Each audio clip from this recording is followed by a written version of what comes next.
বন্দি করো, খানা দানা বন্ধ, একটা দানা খাইতেও দিবা না আর এক ফোঁটা পানিও পান করতে দিবা না। ডাক্তারকে বলে রাখছে নারী পরীক্ষা করতে থাকবি, যখন দেখবি যে একেবারে শেষ মুহূর্ত, এখন খাবার দাবার না দিলে আর বাঁচবে না, ওই সময়ে নিয়ে খাবার দিবি।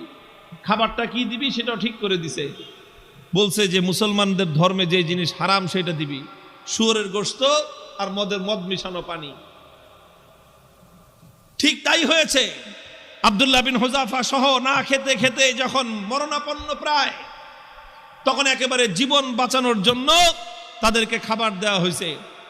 খাবার কি? শুয়োরের গোশত আর মদ মিশানো পানি।